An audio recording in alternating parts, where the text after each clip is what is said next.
नमस्कार, मैं पीयूष मणि अवस्थी। आप देख रहे हैं इंडिया जंक्शन। लोकसभा के चुनाव 2024 में होने हैं, लेकिन उससे पहले हर राज्य में भाजपा अपने को मजबूत करती नजर आ रही है। दरअसल अभी हाल ही में मध्य प्रदेश में विधानसभा के चुनाव होने हैं। विधानसभा के चुनाव की लिस्ट भारतीय जनता पार्टी ने जारी की है, जिस लिस्ट में केंद्रीय मंत्री, विधायकी का चुनाव लड़ने जा रहे हैं। इसको देखते हुए उत्तर प्रदेश ने भी अपना दांव खेल दिया है।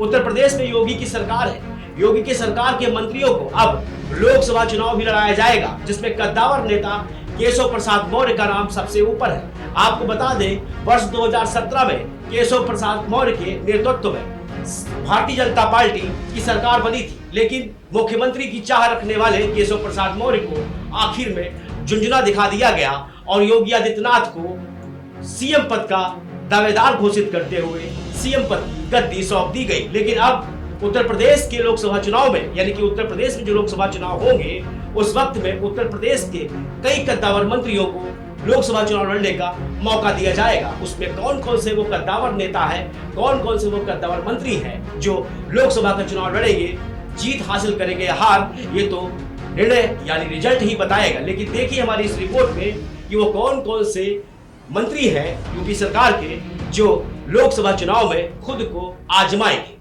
बीजेपी 2024 लोकसभा चुनाव की तैयारी जोर शोर से कर रही है। उत्तर प्रदेश में बनने वाले विपक्षी दलों के संभावित गठबंधन को देखते हुए बीजेपी योगी आदित्यनाथ सरकार के दिग्गज मंत्रियों को लोकसभा चुनाव के मैदान में उतार सकती है।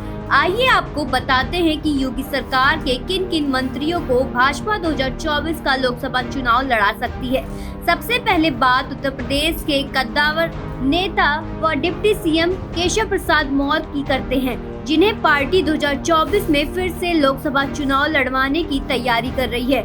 मौर्य के प्रदेश अध्यक्ष के कार्यकाल में ही 2017 में भाजपा को पूर्ण बहुमत मिला था और उस समय मौर्य यूपी के मुख्यमंत्री पद के प्रबल दावेदार माने जा रहे थे, लेकिन सीएम पद योगी आदित्यनाथ को मिल गया और उन्हें उप मुख्यमंत्री पद से ही संतोष करना पड़ा। 2022 में हुए विधानसभा चुनाव में केशव प्रसाद मौर्य ने अपने गृह जिले कौशाम्बी की सिराथू सीट से चुनाव लड़ा, लेकिन उन्हें समाजवादी पार्टी उम्मीदवार पल्लवी पटेल से हार का सामना करना पड़ा। हालांकि पार्टी आलाकमान के दबाव में योगी आदित्यनाथ ने अपनी दूसरी सरकार में भी उन्हें उप मुख्यमंत्री तो बनाया, लेकिन लोक निर्माण विभाग जैसा मंत्रालय वापस लेकर उन्हें ग्रामीण विकास मंत्रालय का जिम्मा सौंप दिया।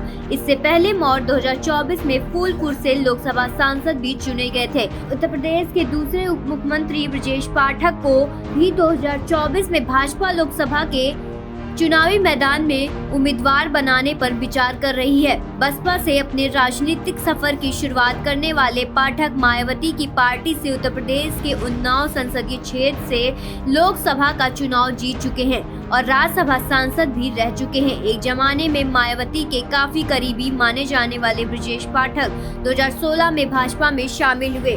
2017 में पाठक लखनऊ सेंट्रल से विधायक का चुनाव जीतकर योगी सरकार में कैबिनेट मंत्री बने और 2022 में लखनऊ छावनी से विधानसभा का चुनाव जीतने के बाद उन्हें योगी सरकार में उप मुख्यमंत्री बनाया गया। भाजपा योगी सरकार में मंत्री जितिन प्रसाद को भी लोकसभा चुनाव लड़वाने की तैयारी कर रही है। खानदानी रूप से कांग्रेसी माने जाने वाले जितिन प्रसाद ने अपने पिता की राजनीतिक विरासत को संभालते हुए कांग्रेस से अपने राजनीतिक सफर की शुरुआत की। वर्ष 2004 में कांग्रेस के टिकट पर उत्तर प्रदेश के शाहजहांपुर से और 2009 में धौरहरा से चुनाव जीतकर सांसद बने। पार्टी योगी सरकार के मंत्री राकेश सचान को भी 2024 में लोकसभा उम्मीदवार बनाने पर विचार कर रही है।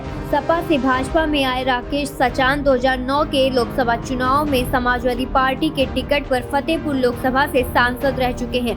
हालांकि 2014 के लोकसभा चुनाव में उन्हें भाजपा उम्मीदवार सान्वी निरंजन ज्योति से हार का सामना करना पड़ा था। बाद में सचान भाजपा में शामिल हो गए और वो वर्तमान में योगी सरकार में मंत्री हैं। कांग्रेस से अपने राजनीतिक सफर की शुरुआत करने वाले और मायावती सरकार में मंत्री रह चुके जयवीर सिंह 2022 के चुनाव में यूपी के मैनपुरी से विधायक चुने गए। उनके राजनीतिक कद को देखते हुए उन्हें योगी सरकार में मंत्री बनाया गया और अब भाजपा उन्हें 2024 में लोकसभा चुनाव लड़ाने की तैयारी कर रही है। खबरों से जुड़े रहने के लिए सब्सक्राइब करें हमारा चैनल इंडिया जंक्शन।